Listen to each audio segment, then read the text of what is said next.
سلام دوستان، من خلبان سامیار هستم.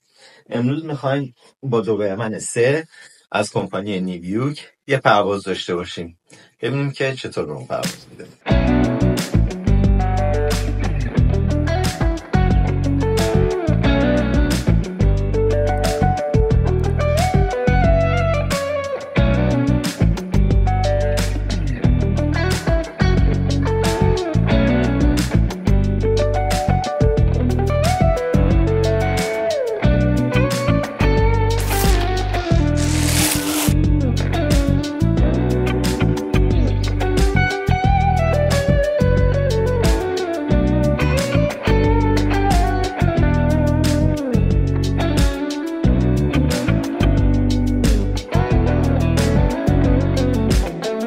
خب استارت میکنیم برای تست دوبرمن 3. خیلی راحت لانچ میشه و به نسبت یه بالای اسلالوم فوق‌العاده تیک آفش راحته.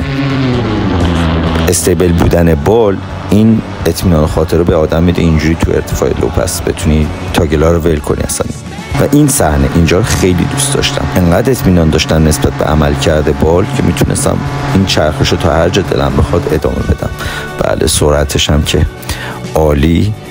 مانور وینگ تیپ درگ که مانور مورد علاقه منه، توی این مانور خیلی عالی عمل میکنه، خیلی راحت میتونم چند بار تاچ کنم پشت سرم و چرخش 360 رو ادامه بدم. پرواز مسافت کراس کانتریش هم عالی بود، تو ارتفاع نزدیک به 3000 متری با اینکه شرایط آب و هوای خوبی نبود، تنش‌های خیلی کمی داشتم، اصلا قابل توجه نبود. فرامینش عملکردش عالی بود، خیلی راحت ارتفاع گرفت، فوق‌العاده از پرواز باهاش لذت بردم و دوباره این مانور دوست داشتنی و میام برای لند. با 0 تیک آف و لندم تو همین شرایط بود و خب بازم لندم با یه مقدار اسکی و چند قدم دویدن تموم شد.